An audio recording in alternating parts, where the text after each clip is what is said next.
Selamat pagi Oma Opa, Bapak Ibu dan saudara-saudari yang terkasih dalam Tuhan Yesus Kristus. Salam sehat dan sukacita selalu. Berjumpa kembali bersama saya Neneng di acara Oke Hari Ini, Orang Kudus Hari Ini, edisi 31 Juli 2022. Kali ini saya kedatangan tamu yang istimewa, yaitu Mbah Harto. Selamat pagi Mbah Harto. Selamat pagi. Datang di acara Oke Hari Ini, Orang Kudus Hari Ini. Bagaimana kabarnya hari ini? Ya, saya sehat hari ini. Kebetulan juga memperingati Santo Ignatius dari Loyola. Ya, sama dengan nama Santo pelindungnya Mbah Harto ya Mbah ya? Betul, kebetulan. Soalnya sama pendeknya. Betul. Mbah Harto sudah pernah ketemu dengan beliau? Tapi dalam cerita-cerita dia itu pendek, sehingga seringkali diejek-ejek oleh gadis-gadis. Dia nggak marah, memang pendek. Ya begitu. Ya, waktu itu namanya Inigo.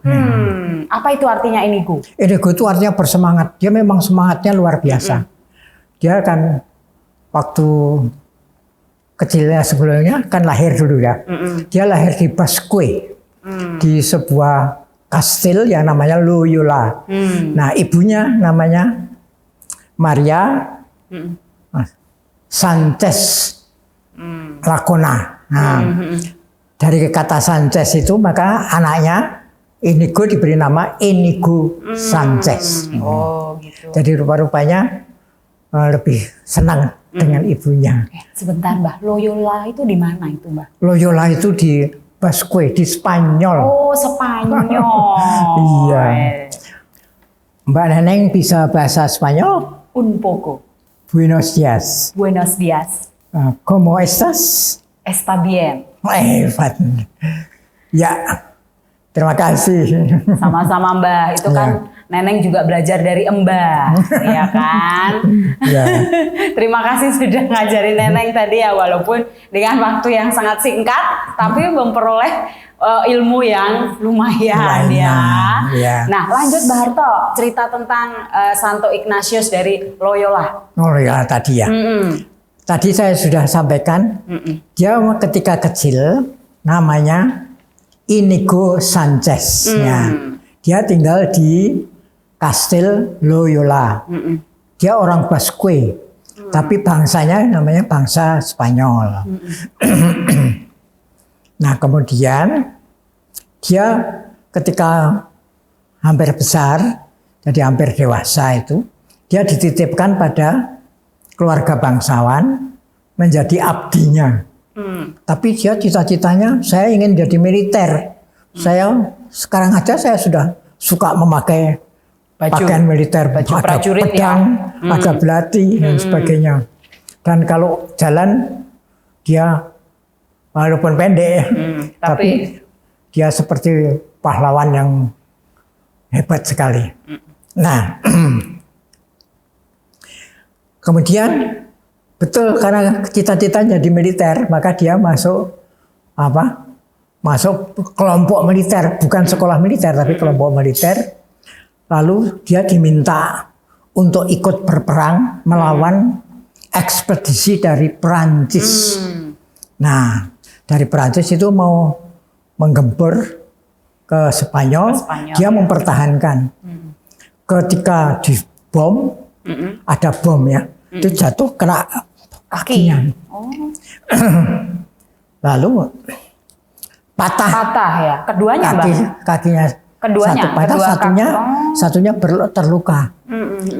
Kemudian ditangkap oleh ekspedisi dari Perancis. Tapi karena dia kasihan, karena dia anak bangsawan dan dia sebetulnya bukan tentara, lalu dikembalikan ke Kastil Loyola.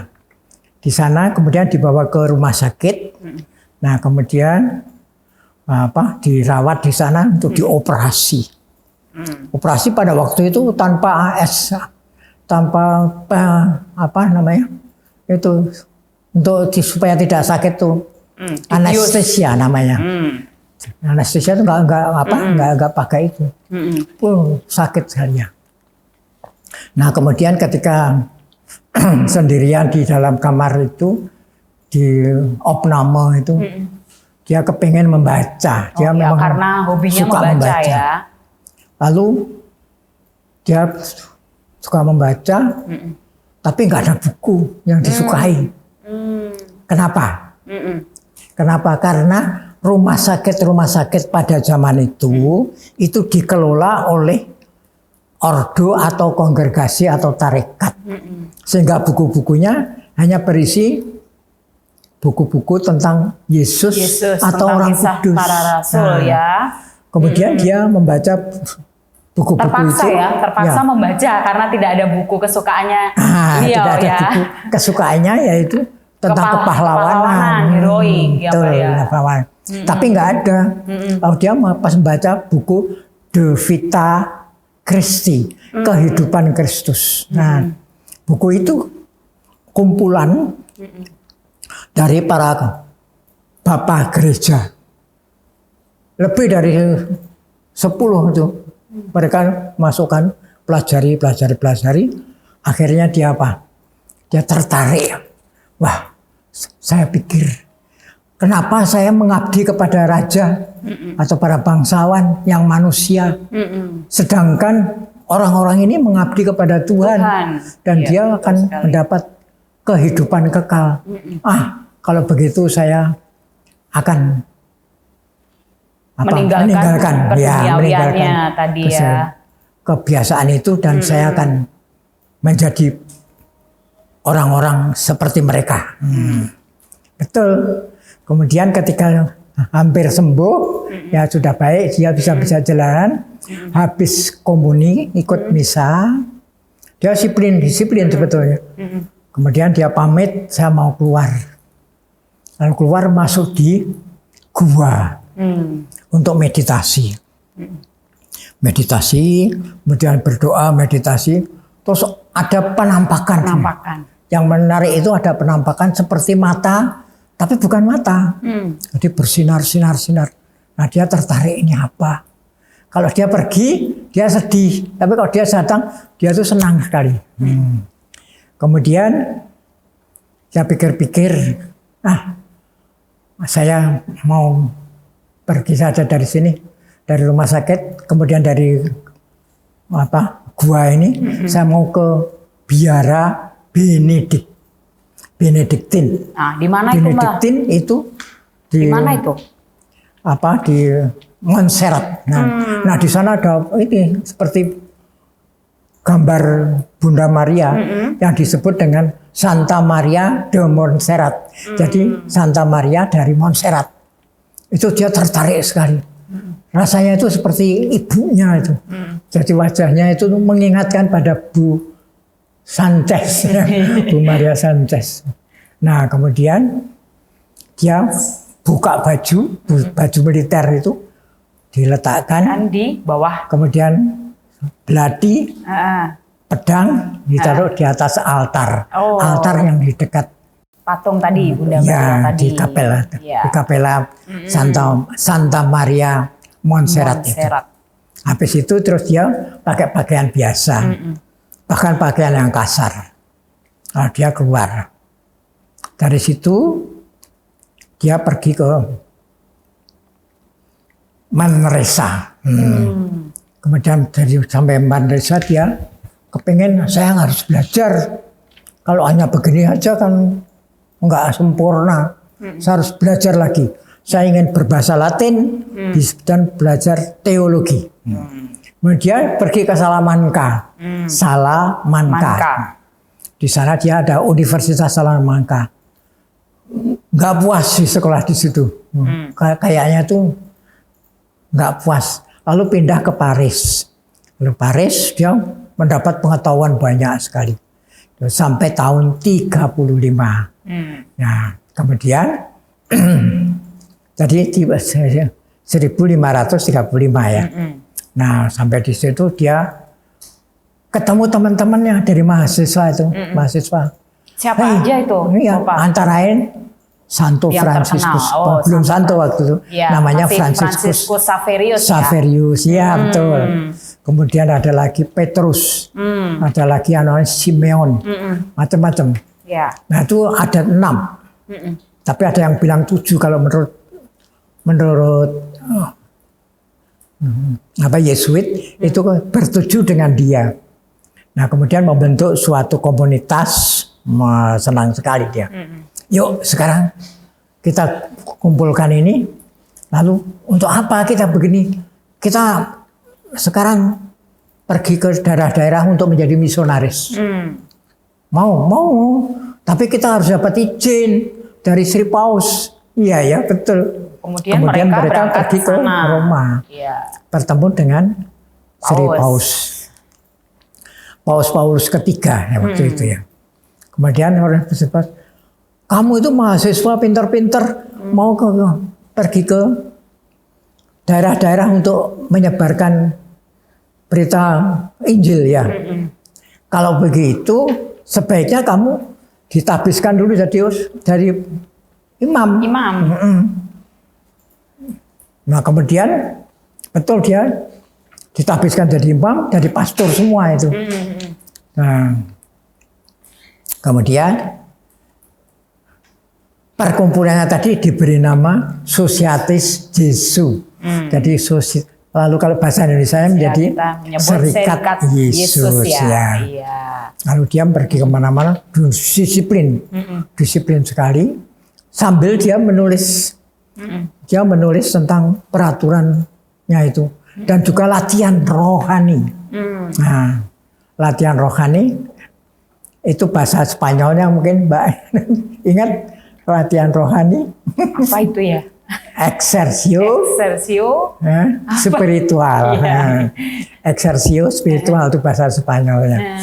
Nah kemudian kalau bahasa Latinnya exercio spesialisnya, pakai lis spesialisnya. Kemudian spiritualisnya pakai lis. Dari situ kemudian kita harus mempunyai semboyan. Semboyan, apa semboyan kita? Semboyannya adalah demi kemuliaan Tuhan. Nah, jadi ad maiorem Deo gloriam. Nah, apa? Ad maiorem Dei gloriam. Ya, demi kebesaran atau keagungan Tuhan yang lebih besar ya. Besar. Nah, itu semboyannya. Ya. Kemudian habis itu dia disiplin. Lalu dia juga memberikan pengajaran, yaitu kalau bahasa Inggrisnya find God in everything. Ya. Jadi terimalah atau temukanlah Tuhan dalam segala sesuatu.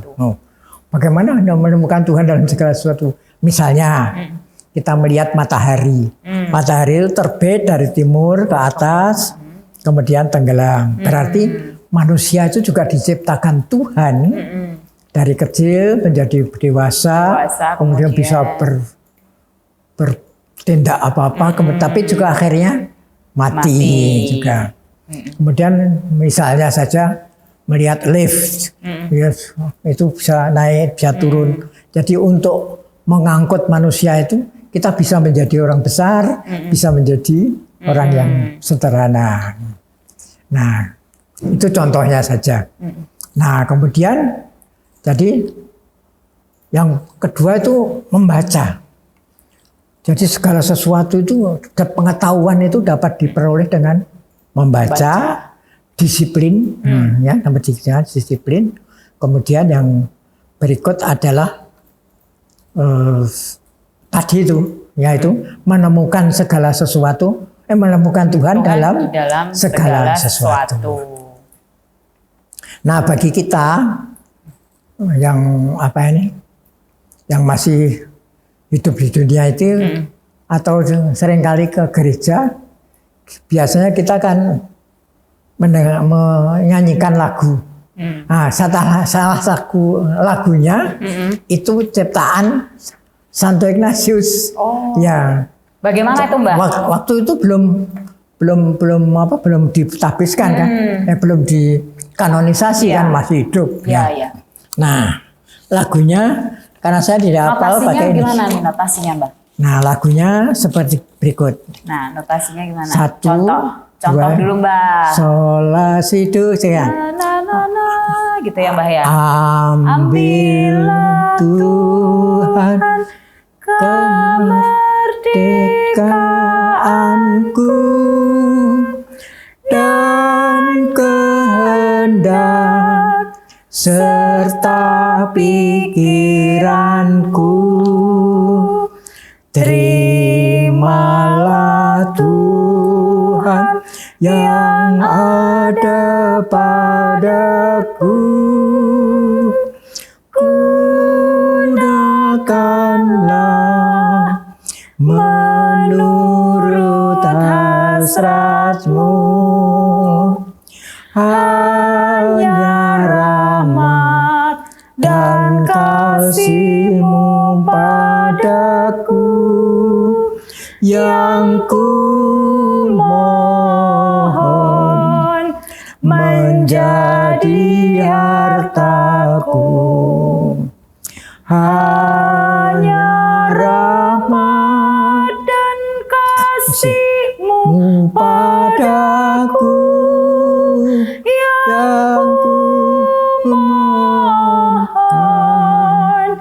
menjadi hartaku. Ketika dia wafat, kemudian dia dibeatifikasi, ya. Apa itu artinya? Ya, lalu dikanonisasi, akhirnya dipanggil menjadi Santo Ignatius dari Loyola, yang dulunya namanya Inigo. Itu saja untuk sementara. Baik, terima kasih banyak atas kebersamaannya hari ini, Mbak. Banyak sekali pengetahuan yang kami dapat dari cerita tentang Santo Ignatius dari Loyola ini. Jadi peninggalannya masih ingat? Apa itu? Tadi itu satu. Apa ya itu ya, Mbak ya? Suka membaca. Suka membaca. Terus yang kedua disiplin. Ketiga menemukan segala sesuatu. Menemukan Tuhan melalui segala sesuatu. Iya. Ya, kemudian ada lagi mungkin, kalau enggak ya itu saja yang penting. Iya. Terima kasih Mbah Harto. Nah, sebelum kita tutup, mari kita akhiri dengan doa bersama. Dalam nama Bapa dan Putra dan Roh Kudus. Amin.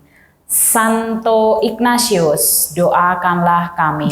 Kemuliaan kepada Bapa, Putra, dan Roh Kudus seperti pada permulaan, sekarang, selalu, dan sepanjang segala abad. Amin. Dalam nama Bapa dan Putra dan Roh Kudus. Amin. Pemirsa sekalian yang dikasihi Allah, sampai jumpa di acara Oke hari ini, Orang Kudus hari ini selanjutnya.